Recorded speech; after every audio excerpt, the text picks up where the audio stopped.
Kerajaan Kutai di Kalimantan Timur dan Kerajaan Tarumanegara di Jawa Barat dikenal sebagai kerajaan awal atau tertua di Nusantara. Tetapi, ada versi yang berbeda-beda tentang kerajaan tertua di Nusantara. Ada yang bilang kerajaan Kutai, ada yang bilang kerajaan Tarumanegara, dan ada juga yang bilang kerajaan Salakanegara.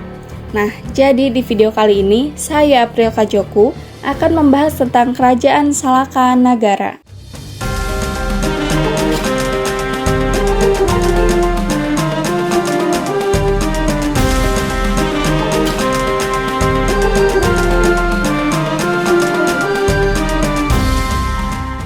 Menurut naskah Wangsakerta, sejarah berdirinya kerajaan Salakanegara bermula ketika seorang pedagang dari India yang bernama Dewa Warman datang ke Jawa. Ia kemudian menetap di Jawa, lebih tepatnya di Teluk Lada, Pandeglang, Banten. Nantinya, dia menjadi pendiri sekaligus raja pertama kerajaan Salakanegara dengan gelar Prabu Dharma Lokapala Aji Raksa Gapura Sagara. Setelah menetap di Jawa, Dewa Warman menikahi wanita bernama Pohaci Larasati, putri dari Aki Tirem yang merupakan kepala daerah setempat. Selanjutnya, pada 130 Masehi, Dewa Warman mendirikan kerajaan Salakanegara dengan ibu kota di Raja Tapura.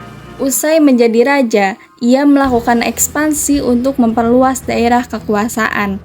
Letaknya yang strategis membuat perahu yang melintas terpaksa harus singgah dan memberi upeti kepada Dewa Warman. Menurut Pustaka Rajia Bumi Nusantara, yang merupakan bagian dari naskah Wangsakerta, kerajaan tertua di Nusantara adalah Kerajaan Salakanegara. Kerajaan Kutai berdiri pada tahun 350 sampai 1605. Dan Kerajaan Tarumanegara berdiri pada tahun 358 sampai 669. Sementara itu, disebut bahwa Kerajaan Salakanegara berdiri antara tahun 130 sampai 362 Masehi. Selain kerajaan tertua di Nusantara, Salakanegara juga diyakini sebagai leluhur suku Sunda.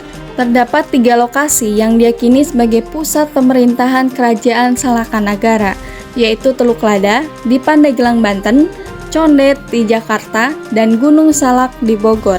Wilayah kekuasaan Kerajaan Salakanegara meliputi daerah Jawa bagian barat, termasuk pulau yang terletak di sebelah barat Pulau Jawa dan laut yang membentang sampai Pulau Sumatera. Setelah diperintah Raja Dewa Warman selama 38 tahun, tahta kerajaan selanjutnya dipegang oleh Dewa Warman II, yang bergelar Sang Prabu Digwijayakasa Dewa Warman. Setelah pemerintahan sampai Dewa Warman IX, Kerajaan Salakanegara berada di bawah pemerintahan Kerajaan Tarumanegara. Jayasingha Warman, pendiri Kerajaan Tarumanegara, adalah menantu dari Raja Dewa Warman IX. Ia sendiri seorang Maharesi Wangsa Salankayana di pesisir Andhra di India, yang melarikan diri ke Nusantara karena daerahnya diserang dan ditaklukkan oleh Maharaja Samudragupto dari Kemaharajaan Gupto. Di era kekuasaannya, setelah Jayasingha Warman mendirikan Tarumanegara, pusat pemerintahan Salakanegara beralih dari Raja Tapura ke Tarumanegara. Salakanegara kemudian berlanjut sebagai suatu kerajaan daerah dari Tarumanegara. Garis keturunan kerajaan Salakanegara juga dipercayai melahirkan raja-raja Pajajaran, Sriwijaya, dan Majapahit. Sejarah mengenai kerajaan ini sangat diragukan, karena tidak adanya bukti-bukti fisik yang mendukung keberadaannya tersebut, sehingga karya tulis yang ada mengenai kerajaan ini dianggap sebagai cerita dongeng tanpa bukti, fiksi, mitos, atau hanya sebatas legenda. Nah, itu dia sejarah singkat tentang kerajaan Salakanegara yang masih menjadi misteri. Apakah benar kerajaan tersebut merupakan kerajaan tertua di Nusantara? Menurut kalian, kerajaan tertua di Nusantara itu kerajaan apa, guys? Komen di bawah ya. Sekian, jangan lupa like, comment, share, dan subscribe. Semoga bermanfaat. Bye!